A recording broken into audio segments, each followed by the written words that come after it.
NKTV বাংলার হাতে জুবিন হত্যার চার্জশিটের কপি। চার্জশিটের পরতে পরতে রয়েছে বিস্ফোরক সব তথ্য।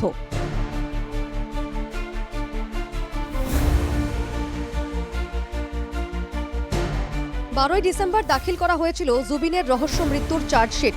চার্জশিটে শ্যামকানু মহন্ত, সিদ্ধার্থ শর্মা সহ 7 অভিযুক্তের বিরুদ্ধে বিএনএসের একাধিক ধারা সন্নিবিষ্ট করা হয়েছে।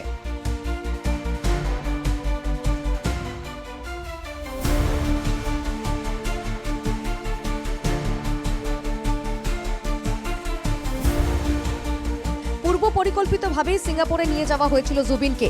সিঙ্গাপুরে ইয়টে রহস্যজনকভাবে মৃত্যু হয়েছিল প্রাণের চেয়ে প্রিয় জুবিনের। এসআইটির দাখিল করা চার্জশিটের পাতায় পাতায় ধরা রয়েছে জুবিনের জীবন নিয়ে ছেলে খেলার অকথিত সেই কাহিনী। সিঙ্গাপুরের অকল্পনীয় সেই ঘটনার পর সাগরের পারে 75 মিনিট ধরে অচৈতন্য হয়ে পড়েছিলেন জুবিন। 1.5 ঘন্টা পর অ্যাম্বুলেন্সে তোলা হয় তাকে। গভীর রাত পর্যন্ত মদ খাইয়ে তারপর সাগর সৈকতে নিয়ে যাওয়া হয় জুবিনকে। 19 সেপ্টেম্বরের ঘটনা। ভারতীয় সময় দুপুর 2:43 সেদিন অসমে এসে পৌঁছয় জুবিনের মৃত্যুর অনাকাঙ্ক্ষিত সেই খবর।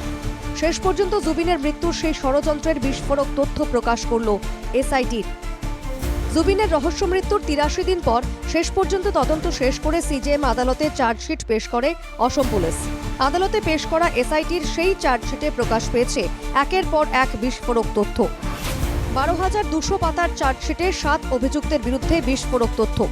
শ্যামকানু মহন্তের পৃষ্ঠপোষকতাতেই আগের দিন অর্থাৎ 18 সেপ্টেম্বর হোটেলে গভীর রাত পর্যন্ত চলে মদের আসর। শ্যামকানুর এনে দেওয়া মদ জুবিনের হাতে তুলে দিয়েছিলেন অমৃতপ্রভা। জুবিনের ঘরেই উদ্দেশ্যপ্রণোদিতভাবে পুরো রাত কাটিয়েছিলেন অমৃতপ্রভা। হোটেলে অমৃতপ্রভার জন্য আলাদা কোনো রুম বরাদ্দ করা হয়নি। পুরো রাত জুবিনকে একের পর এক পেগ তুলে দেওয়ার পর সকালে অমৃতপ্রভা নিজেই জুবিনকে নিয়ে যান ইয়ট পার্টিতে। প্রাণের চেয়ে প্রিয় জুবিনের মৃত্যুর অন্তিম সময়ে ভিডিও ফটো তোলায় ব্যস্ত ছিলেন অমৃতপ্রভা।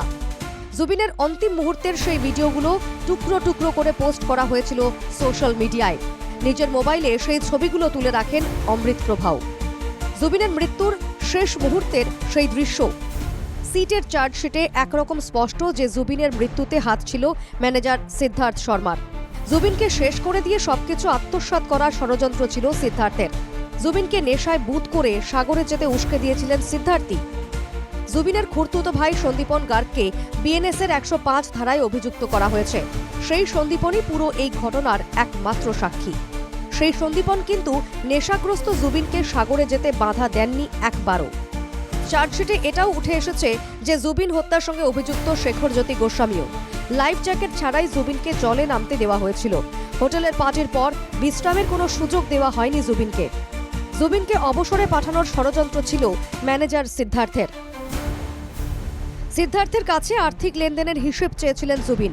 হিসেব দেওয়ার আগেই জুবিনকে শেষ করে দেওয়ার পরিকল্পনা করেন সিদ্ধার্থ।